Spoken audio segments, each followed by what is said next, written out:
Good morning, good afternoon, everybody, and welcome to this HMCTS session. We're going to be talking about some changes to the Court of Protection Upfront notifications. Just a little bit of housekeeping before we get started. The session is being recorded and will be available after the event. We'll share links with you in due course. On the panel today, we have Jessica Newton, who is the Service Manager for Court of Protection. We also have Joan, I'm sorry, I haven't got a surname, Joan Goulburn with us, who is Senior Policy Manager at the Ministry of Justice. And we also have Marla Nair, and she is the Court of Protection Service Manager.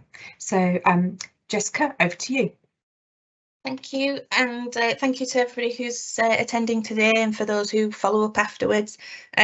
We're just going to introduce the upfront notification process to people generally, those who haven't been involved in the pilot so far.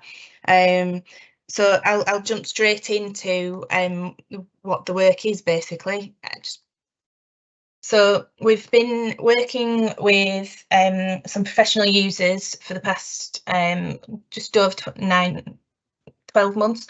A digital pilot was introduced in 2021 during COVID lockdowns to enable more digital working within the court. And from there, we've developed it on to look at what processes in the court could be identified as being improved. So the aims of the pilot that we introduced were to reduce touch points for everybody, reduce paperwork, improve the accuracy of the paperwork coming in as well from litigants and professionals, and to reduce the disposal times overall. So the overview of the upfront notification pilot to date, we've got 208 professional users onboarded, 672 applications have been made through the upfront notification process so far, and we've got 110 live cases. Just to cover off what the existing process is, I'm sure you all are greatly aware of it, but the applicant would usually send in their application to the court, and then the paperwork would then be returned to the user to then notify the parties, as well as complete COP20 forms to then return to the court to say when that notification had taken place. And those forms would come into the court at different times throughout the life of a case, with potential objections as well coming in. And so there were problems with that process in that sometimes insufficient forms were sent in, missing COP20s, so many applications were awaiting information, and there was a lot of waiting and turnaround times on those. With documents to link up with the file coming in at different times, it created lots of touch points, and there were often objections as well on grounds that weren't necessarily grounds that would be usually accepted by the court to object on. Now, the new process for everybody to follow for the Property and Affairs Deputyship application process is that before sending the application into court, the user notifies the interested parties upfront using new forms, which are the COP14 P&A Dep and the COP15 P&A Dep. Both of those forms act as notification and acknowledgement forms. The 14 for the person who may lack mental capacity, and the COP15s for the other parties notified. The applicant is then to return all, or to combine and collate all of those documents that are sent back to them, all of those acknowledgement forms if returned, and send them in with their application to court. Now, after the parties are given 14 days to send those back to the applicant. So the applicant is to notify them and then give them 14 days before applying to the court. After 14 days, the court will assume agreement unless any objections are made. So yeah, the user then completes the application via the online form or completes the PDF paper form, and sends that into court as one whole application with those acknowledgements on there. And the court will issue the application. Usually at that point, the court can make an order straight away if everybody's in agreement. So the benefits of the new process, Digital submissions is supporting a higher accuracy of complete applications, so it guides you as to what forms to upload throughout the journey. Users have a better idea of what's happening with their application because of all of those responses are up front. There's no, you're getting those acknowledgements straight away, so you know how people have responded. And feedback indicates actually that increase in initial engagement has reduced objections. Where people thought there may have been objections previously, because there's that been initial engagement before making the application, it's less contentious and it's opened up lines of communication. Time given for service and return of the documents is absorbed up front prior to documents being sent to the court. So whilst all the other information and financial information is being gathered, it allows that time to be absorbed in the process that's naturally going to happen anyway. The number of COP20s and COP20B acknowledgement forms coming in from parties, basically there aren't any on the upfront notification process, so it removes all of those COP20s that everybody had to complete before, because they confirm on the paperwork or on the online journey that when parties have been served or notified, sorry, not served. Less applications are coming into the court to be scanned, so freeing up members of staff to do higher capacity work, and it also allows non-contested P&As to progress swiftly through the court. If an application comes in and it's fully agreed, it can go straight to a judge or an ACO for an order. Which is in turn increases the turnaround time.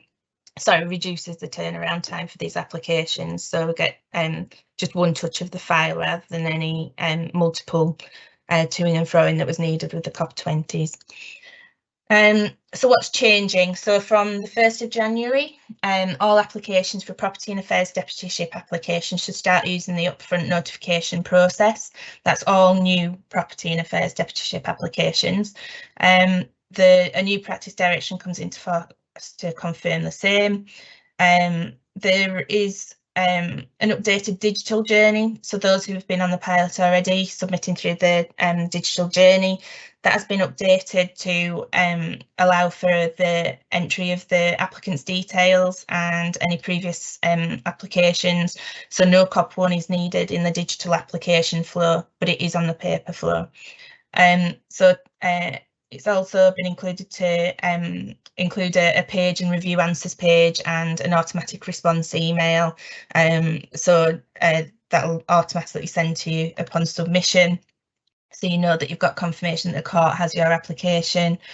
The new forms to facilitate the change are the COP14 and COP15 PA Deps mentioned. Those will be published on the Gov pages very soon, and from February all old style of service applications will be returned in favour of the upfront notification to take place, and then from February we're expecting to open up the digital journey for citizens as well.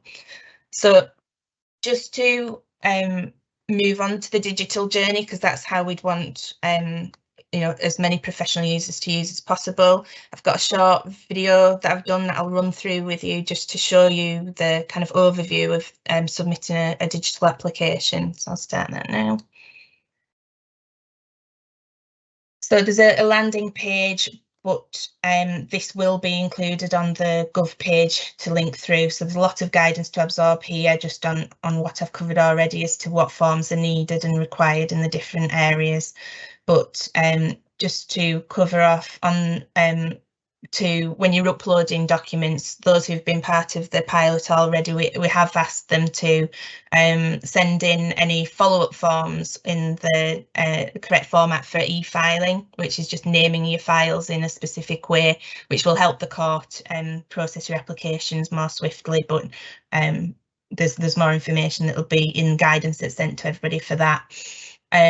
And on the portal, basically you're asked to confirm the applicant's details, provide the personal details of the person who might lack mental capacity, confirm who you've notified and when you did that for each person, upload all necessary completed forms in support of the application, and then check your answers and submit. If there are any problems with the online portal, then it's just a matter of reaching out to the Copy Apps team, who should be able to advise if there is any known problem, or advise on any other information. And I'll just play the rest for you.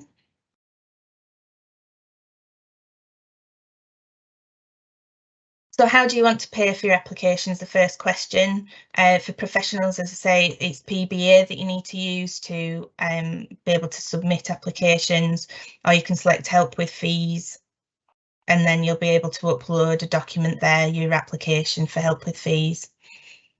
On this example, we're going to use PBA, and it'll ask you to enter your PBA number on the next page. If anyone doesn't have PBA, it takes just less than a week to set that up. So then you're asked to enter the applicant's details, full name, middle and last, as well as the address.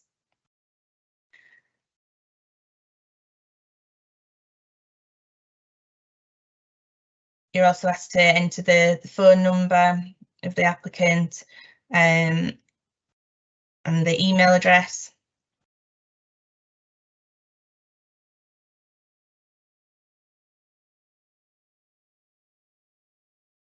You're also asked to enter the applicant's relationship to the person they're applying to be a deputy for.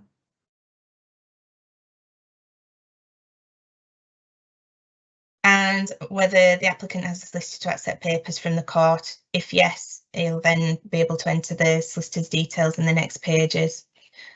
On this section here, we've added in a question regarding the alternative address that should only be really used if necessary. Most times the papers will always go to the applicant or the applicant's solicitor, but we have had some circumstances where councils had a different office that were processing the paperwork, and so a different service address was needed for the initial document. So that's why that's been provided there, so that people can enter any details that they need to. In most cases, it would just be left as an optional section.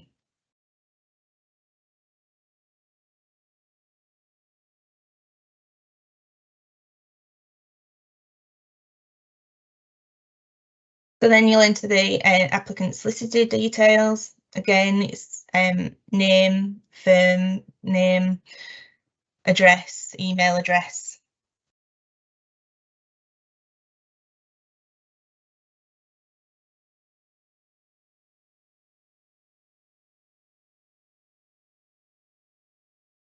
And just to add, currently we don't have a save and return on the journey. It is something that we want to progress to in the future, but currently it's a matter of having the information to hand as you go through the journey. There's a 30-minute session timeout, so you have 30 minutes at any point, but if you're inactive for 30 minutes, then you'll need to start the application again. So is there more than one applicant? If you say yes, you'll then enter all of those details again. For the purposes of this demonstration, I've said no. Details of the person you're applying to be a deputy order for. This is a person who might lack mental capacity. We need to enter their details in this section here. So the full name, and then you'll need their date of birth, the address where they're currently staying, because this can obviously be temporary accommodation or permanent accommodation, a care home, or their own home address. Here it specifies what kind of accommodation it is, what date they moved into that accommodation, and it needs to be a nearest estimate, whether it's permanent or temporary as well. And then there's also the ability to add a telephone number, an email address for the person who might lack mental capacity, but those are optional sections again, which is highlighted in the text there for you. Section below, what's their relationship status? there's numerous options there, and then wherever possible, we're asking for the date that applies to those selections above, and that is needed. Even though we've got optional there, that's really, it applies to being single or separated, so if that can be added, it should be. Previous court proceedings, we need to enter if there's been any previous court proceedings. If yes, you get taken through to a page to enter those details there, and that's just an extendable box, so you can add whatever you need to there. I'll select no for this demo. And then you'll need to confirm that the person who may lack mental capacity has been personally notified with the below information. That's a requirement for sending the application in, just to make sure that they have been given notification of the application. So we'll say yes. The views of the person who may lack mental capacity. So if they've given any views or previous views about the application, they'll be able to enter the details on the next page here. Again, it's an extendable box. I'll just pop no on this. Did you personally notify them is the next question. So you need to confirm if you did it, in which case you'll be able to complete all of the notification details, the date they were notified, what steps were taken to explain it, to what extent they understood, and basically these are all of the details that were on the COP20s previously. And it asked if the person who might lack mental capacity completed a COP14. If they did, you can upload it at that point. If you didn't do the, or the applicant didn't do the notification, go through to a step where you can say when they were notified, and it would usually be a separate person or agent, as we call it. So care home manager, I know that happened during lockdown. And then please upload the COP14 form. So you just upload.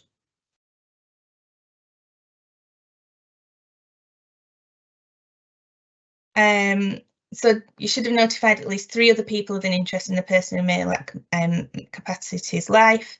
And it just asks, have you notified at least 1 person using the form? If you haven't notified at least 3 others, it may delay your application, but we ask if you've done 1 here, just so that it leads you on to the next pages. If you haven't, it will ask people you're not able to notify, so we can capture their details. But if you have done at least 1, it'll then lead you through adding their details. So details of the people you've notified. Again, you'll need to add the full name, address. We've put the email address here as optional. It's required if you have it, because the court may use it to contact the parties about the application, and it'll make things faster for everybody. But it's still optional because obviously not everybody might be online. The relationship needs to be added and the date they were notified. There's also detail to capture whether they have responded to say they support the application or not, or if they haven't responded, and if there's a form to upload. And again, you just add their returned form.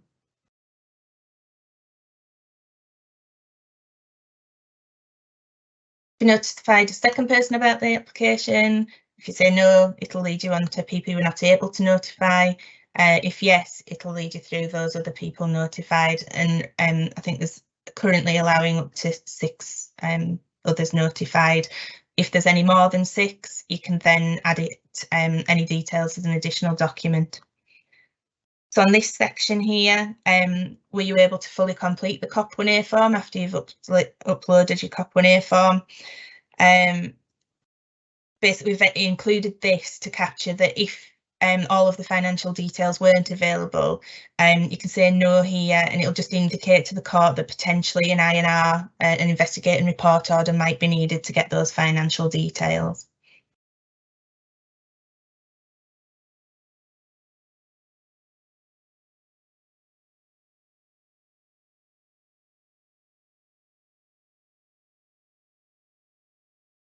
So you'll then be invited to upload the assessment of capacity, the COP3.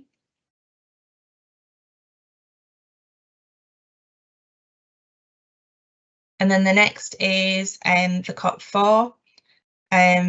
We have indicated here that it is a requirement for all applicants in person now, and it's only really some local authority applications that might not require a COP4, just to give that additional guidance there. So do you believe your application should be treated as urgent? Here you can say yes as a flag to the court that there's an urgent element to the application, but you would also need to complete the COP9 to give reasons for that and make further application as to why. It asks if there is a COP9 to upload. Obviously, it doesn't have to just relate to urgency. It could be other questions. The COP24 witness statement to upload as well. You're given the opportunity to upload that if you say yes. Any additional documents up to upload. We obviously don't want to encourage a lot of additional information that we have often received on paper applications, but we wanted to give the ability for people to upload anything that they needed to here in support of their application, even suggested draft orders or any other requirements or documents you haven't been able to upload throughout this process. Anything that will further support the application to court.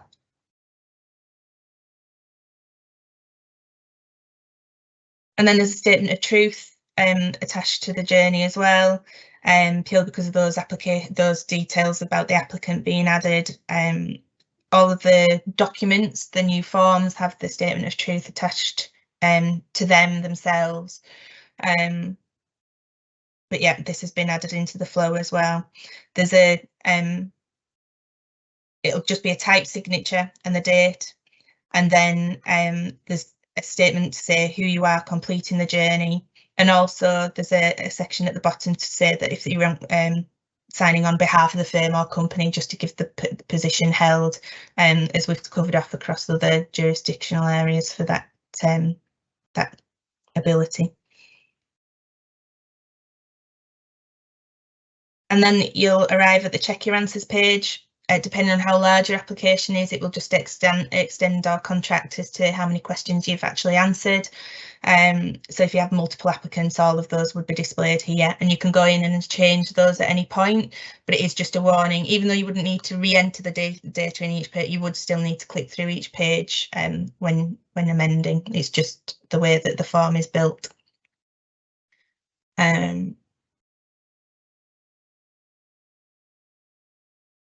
So I've just gone in to show what will happen if you select a change.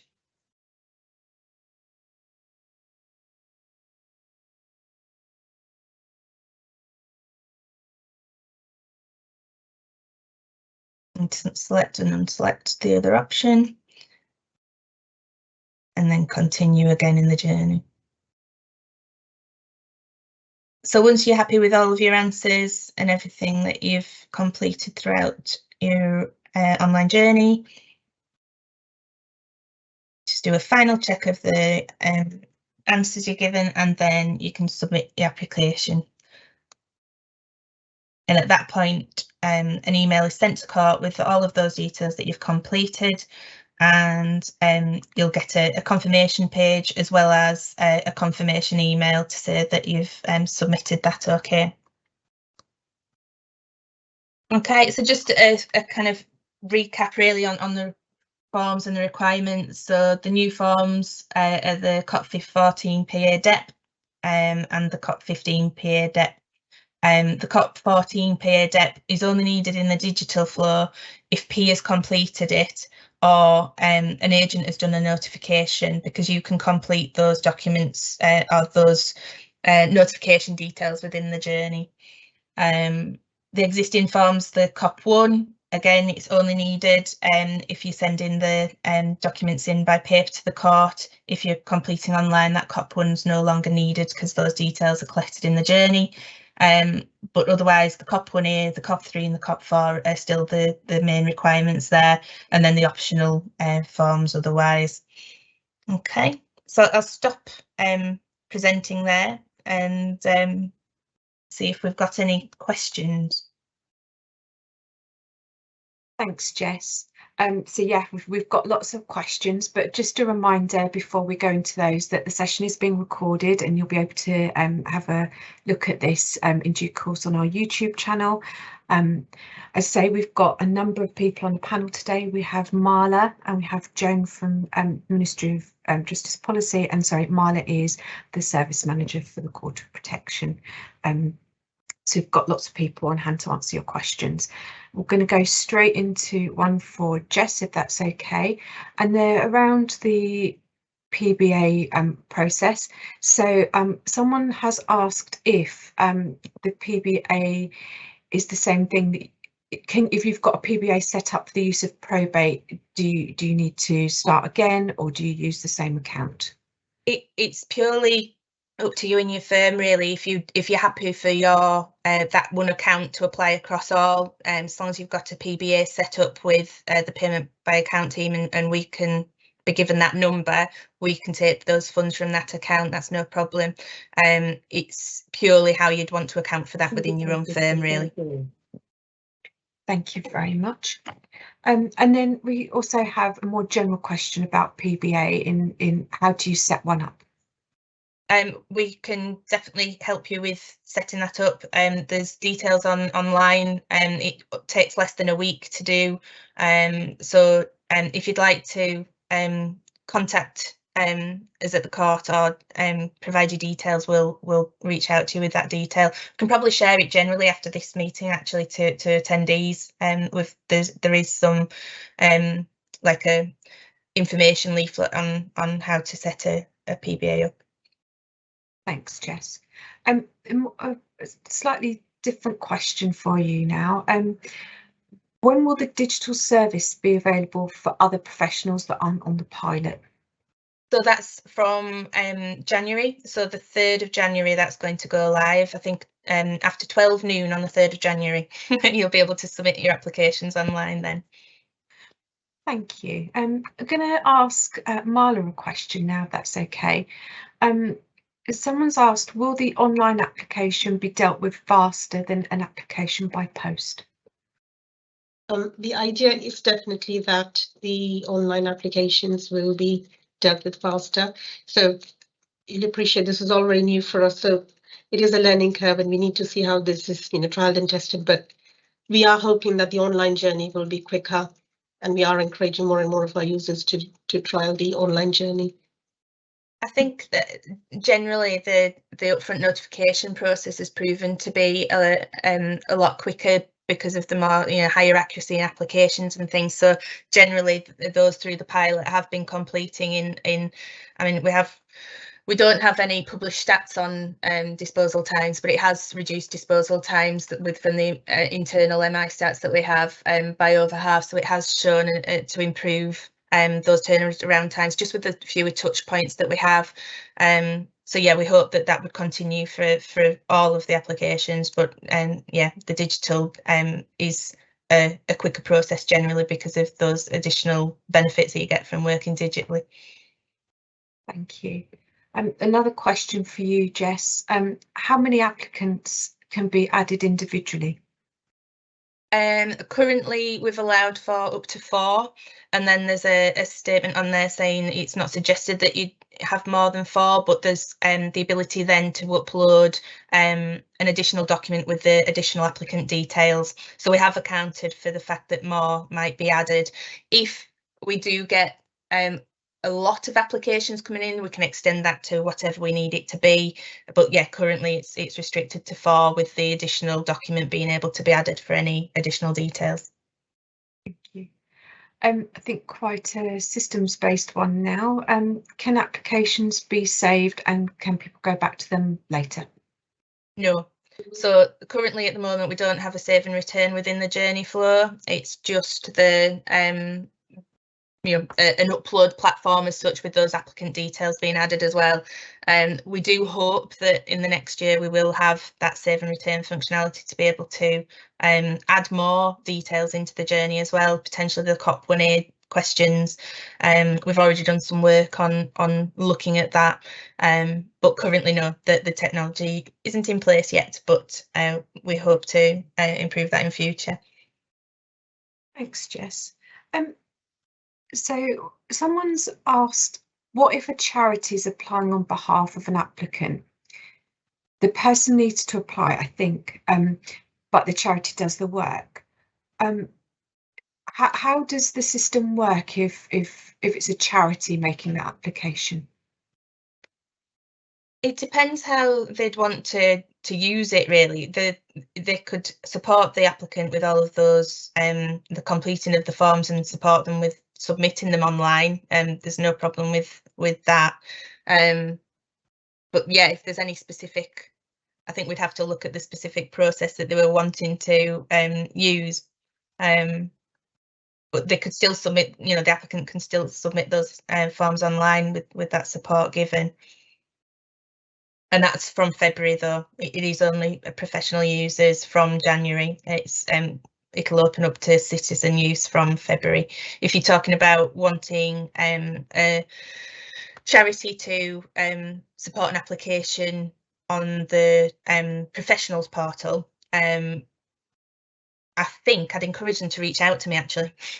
We can do some testing with them throughout January to see how that will work.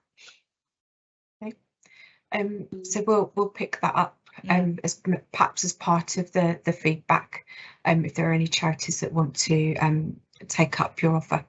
Yeah. So really good question here. If this process is starting in January, does it apply to applications already made and issued, or not issued before January, if you see what I mean? So if any applications are received in January at the moment, they're not going to be returned immediately as we go into January. From February, that's when any old versions of the notification process will be returned.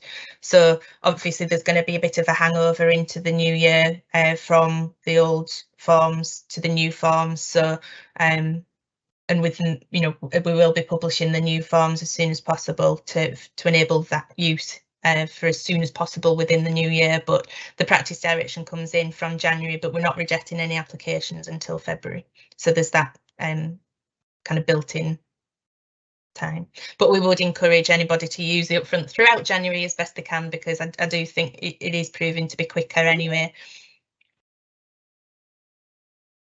I have a question for you, or perhaps Marla might want to answer this one. What happens if the COP15 DEP is returned outside of the 14-day period? Just thinking about family members, friends, if they're not always the most punctual of people to respond, what do people then do? Yeah, so that's fine, as long as, so the court can only consider the application after 14 days. So 14 and any time later is good, is fine. We're still thinking about what happens if you've filed the applications early. You'll probably park that until the 14 days have passed. But anything that we get 14 days and after is fine. So if they've given it to us, say 20 days later, that's also okay. It's just that we have to wait for those 14 days before the court can consider the application.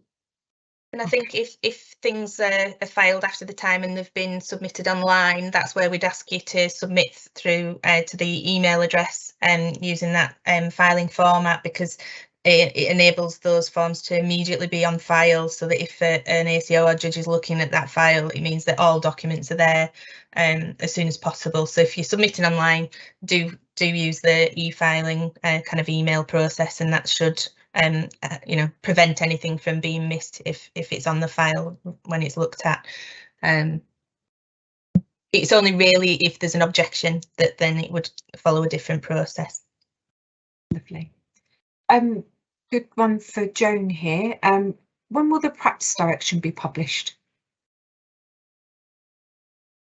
As soon as the minister signed it, which hopefully will be today, so then we will endeavour to get it uploaded onto the judicial website together with the forms and everything else. So hopefully before the end of this week. Lovely, thank you. And perhaps you or Jess might be able to tell us when the COP 1A should or will be uploaded. I'm not sure if it's already been published. That will be at the same time as the other forms. Yeah. So as soon as the practice direction has been signed off and we know that all is okay, we can publish those. It's no problem. Lovely. And Jess, one for you here. How does a person using the service request a panel deputy? I'll actually. I'm looking at Marla for this one. Because the court does that for the applicant.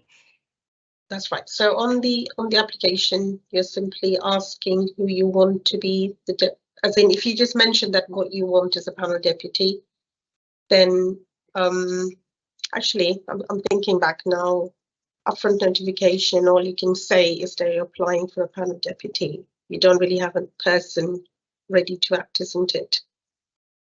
I would still trial it. So still trial the same process. So as if you're notifying the parties to say you're applying to the court for the appointment of a panel deputy, you don't have a name yet.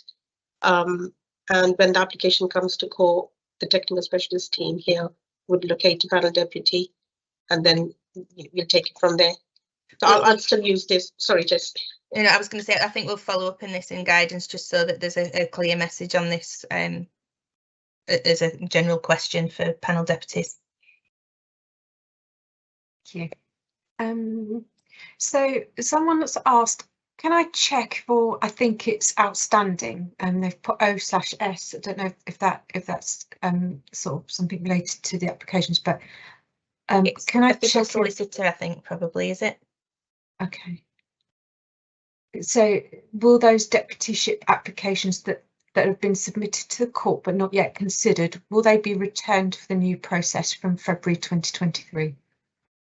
No, anything that's filed up to February will be fine. It's anything after that point will be rejected, but obviously we do want people to use an upfront as soon as possible. Great. Someone's asked, when is it likely the online portal will people be able to use it for the transfer of a deputyship? It is a step that's been mentioned before, so to either update or transfer, or and it makes sense that because all the same application forms are needed for those as the Property and Affairs Deputyship original applications. So it is a natural step that we think we'll take next, but yeah, as yet no, and I don't have a date on when that will be possible, but it is something that we've captured as an additional step and requirement. But I think because if any applications have been made online so far, we'd want to keep them online, so we would want those applications to be emailed into us or via the portal, if that makes sense. So it's not available on the portal at the minute, but it's something we want to look at extending to. But if it's a digital case that you're actually making an application on, please do email it into the court, and we'll link it up with that original application, I think is the message we want to give, isn't it, Marla? Not to, yeah, we wouldn't want anything to go to paper when it's been digital already, essentially. That's right, yes. Yeah. Really good questions coming about the final order. So will the final order be electronic, and how would an official copy be recognised, please? No, currently the outputs are still going to be the same. Obviously we'll have the digital records of it, but a hard copy will be sent out as usual.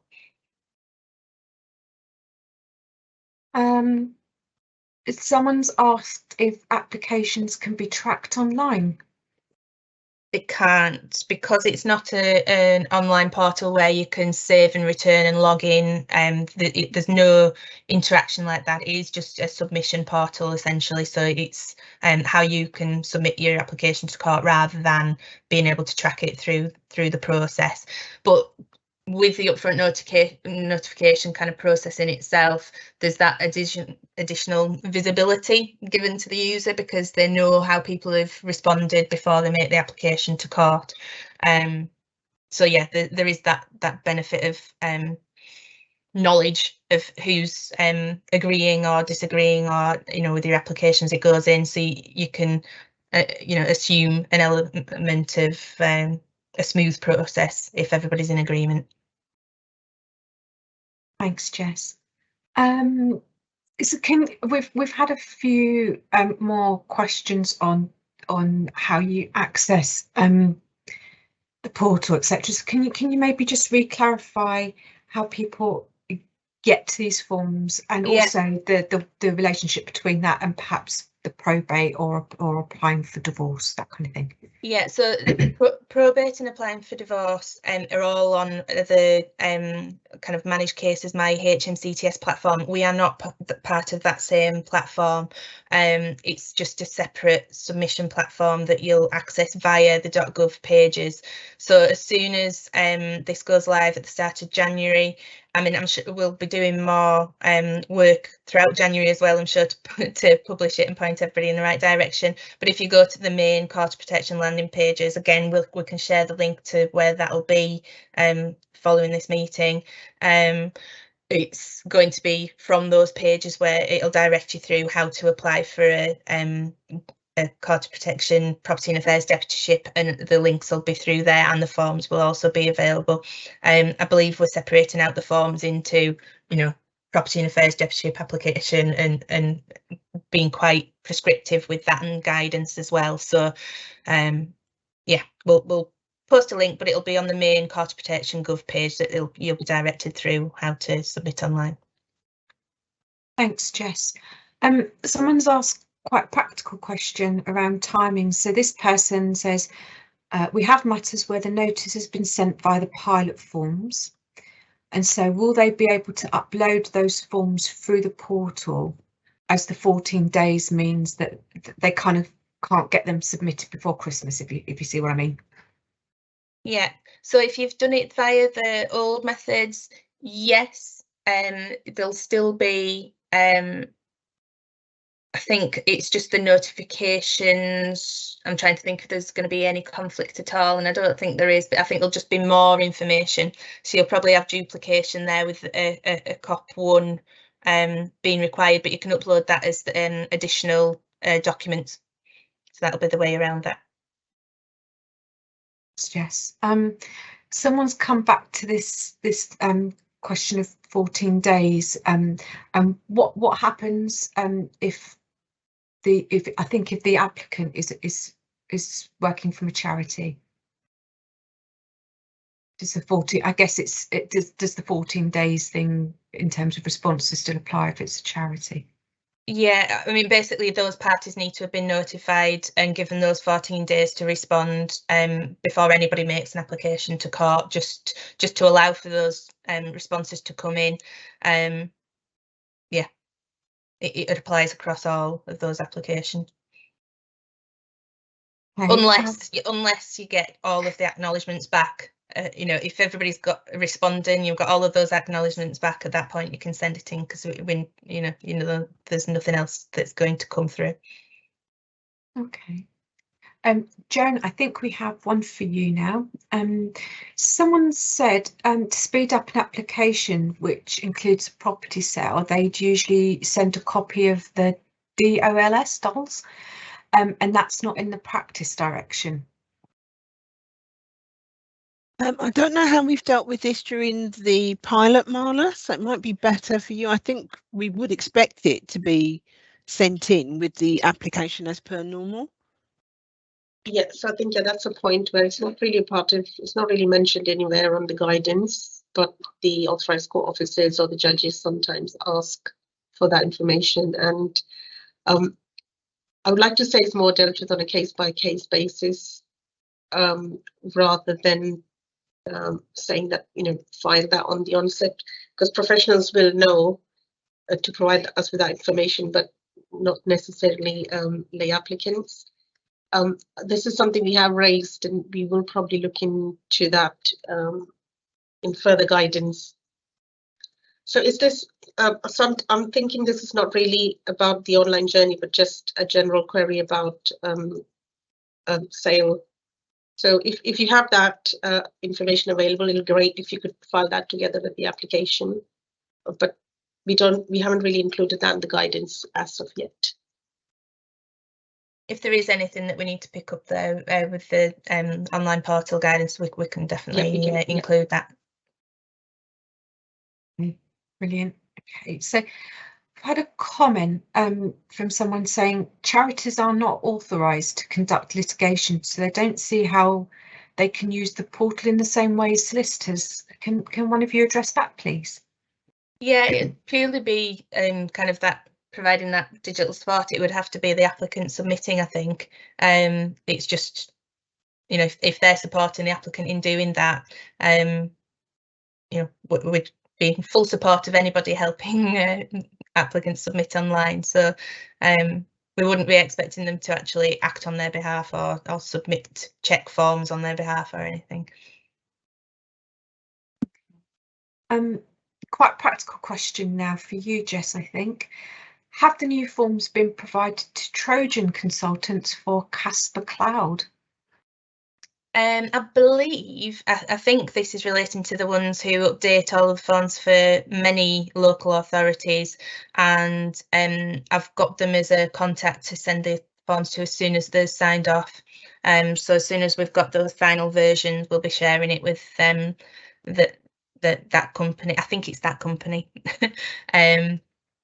We've definitely been contacted by someone who updates all of the forms for about 92 local authorities or something, and we're sharing with those. But if there's anybody else who's on listening or has word of this who hasn't been contacted with those, then do reach out. Thank you. Someone's asked, if you apply for a panel deputy, you will not upload a COP4, and will that cause a problem?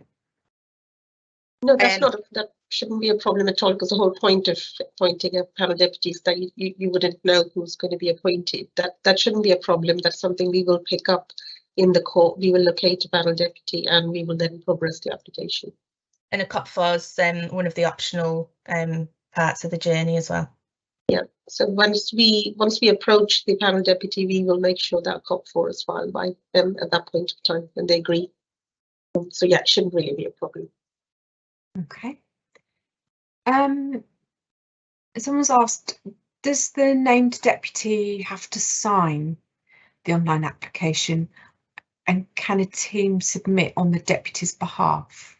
So maybe a little bit around permissions there. As long as the deputy has signed the COP4, anybody else can file the application. So a firm can file the application on the deputy's behalf. We just need the COP4 to be signed by the named deputy. Let's see. Someone's asked if they can see the COP14 PED and COP15 PED before they go live. I don't think before they go live. I mean, I know we've got versions in draft, but we wouldn't be publishing those until we've got final versions. I mean, as we've said, it should be in the next few days anyway, so I wouldn't want to cause confusion putting different versions out if anything is updated. Okay. We're not hiding them. We will get them to you as soon as possible. Someone's asked, if a person isn't notified up front but they want to object, should they still use the COP5? Yes. Yeah. That's a nice simple one for you. Let's see. Someone's said, are all paper documents not dealt with by the Court of Protection going to be returned? No, so as we said, from February, if any it's not, the digital service isn't mandated as such, so paper applications for upfront notification will still be accepted. We'd still encourage the digital for all, but the old process applications will only be rejected if received after the end of January, basically. Okay, thank you. Just a quick point. So this is just purely for the Property and Affairs Deputyship. So just users, just be aware that none of the other processes have changed. So you're not going to be returning any paperwork in relation to any of the other applications. And again, please don't make any attempt to file them online either. Thank you. Let's see. Right. Would the court deal with all applications made in the old format up to February 2023 rather than making an applicant make a duplicate application? Do you want to clarify that? Yes. Okay.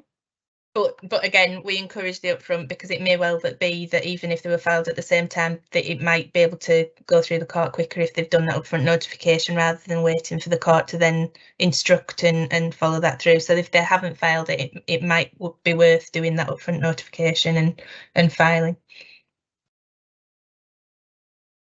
Let's see. So someone's asked, if you are already a deputy for a client and now need to apply to the court for an order to end a tenancy agreement, is this done on paper or online?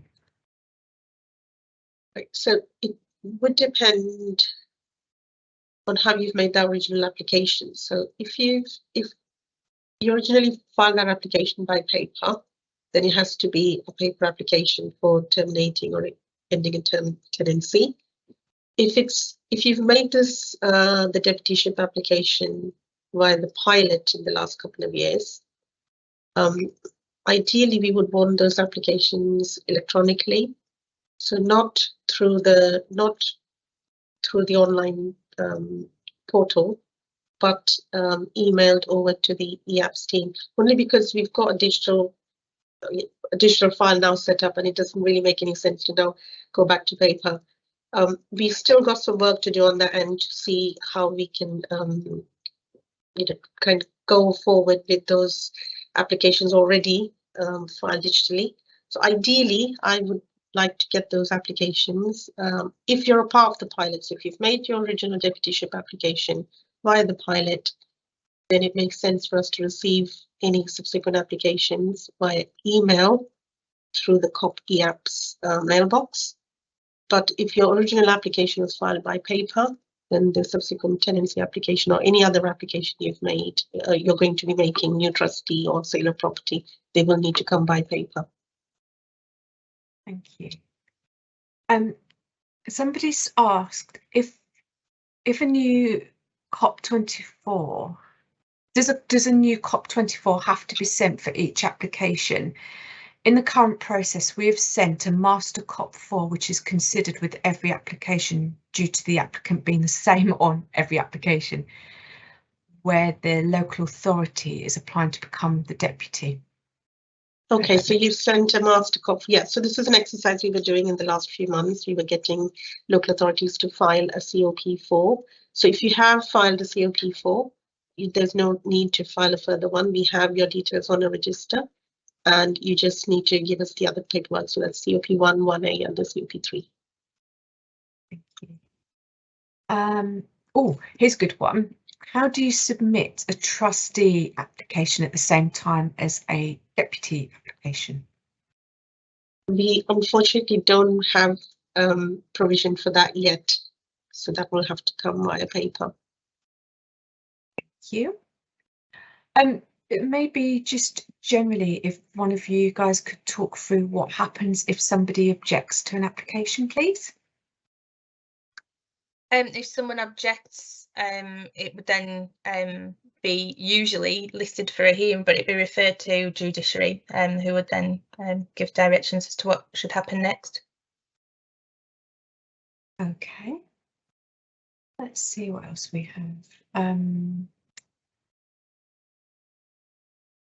Will cases that have been with the court for some months be given any priority to kind of clear the paper applications before you guys move much more towards this digital journey?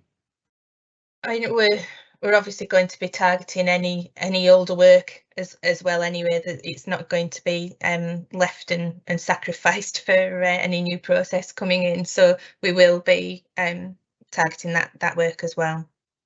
Thank you. So someone's asked, and I'm mindful of time, so apologies to any questions we don't get round to. Let's see. Are COP 1A applications signed by officers with delegated authority and not by all case officers? Sure. Sorry, I'm really sorry, I don't think I quite. No problem. We'll come back to that one. Okay, so someone else has asked, what would we do if we wanted an application to be sent to a local hub where it is already in welfare proceedings? I would still make it, if it's because it's a standing alone as a separate new Property and Affairs Deputyship application, I would still use the process as you were going to, and then we'd link it up most likely within the court. But it's good to, you know, add that in. Any additional information that you submit, just include that information about the other court case, and we can link it up easily that way. But it is to be, because it hasn't been made at the same time, it does stand alone, and therefore it can just be made through that process. Thanks, Jess. So I think the best way, just seeing the comments and questions coming through, I'm going to ask one more question, and then Jess, I think it would be really, really helpful if you could just touch again on the processes people need to follow in terms of getting signed up with My HMCTS, and a couple of those sort of process reminders before we wrap up. So the last question is, will annual reporting requirements be dealt with by the online portal? So the annual reporting is for the OPG, it isn't really for the court. So, you know, that's, I don't think we can make any comments on that. That's entirely for the OPG. Okay. So Jess, if you wouldn't mind just maybe touching on how people get signed up, what people need to do, and particularly I think when the forms are going to be ready, because that's a very common theme that's coming through for us. Yeah, no problem. So from signing up point of view, there is nothing necessarily to sign up to now from the portal point of view, because it's just a link that you'll follow from the Gov page that'll then allow you to go through and submit your application. There's no sign up to a portal as such like there is My HMCTS. We are not My HMCTS. It's clear, you know, we need to stress that point. It's not on the same platform as the other reformed services, so it does stand alone as just a separate link to submit your forms through, a separate online form essentially. So there isn't the save and return functionality that those other services have as yet, but we are looking towards getting that hopefully within the next year. The other thing to note regarding sign up for, or kind of requirements for using the online form, is PBA, and that's where it takes about a week maximum. I think it's usually 3 to 4 days to set up an account, and you can do that through there's detail online if you just Google payment by account. HMCTS, it should have the information, but I think hopefully we'll be able to share the link after this session as well with everybody who's signed up. Thanks, Jess. So I think we're pretty much out of time now, so just a reminder that this session will be available to watch back on YouTube. We've also posted a link to request your feedback on this session in the chat bar. We'd really welcome your comments, constructive, good, bad, things that you would like to have heard more about, anything like that, so that we can make sure that our future webinars are as useful as possible. We will also send out an email after this event, and with that will be links to any guidance, to the video of this session, etc., and the presentation slides. So you'll have all of that sent to you automatically after the session. But hopefully that's been really, really useful. As I say, get in touch with us if you have any comments, but otherwise, thanks very much for joining us.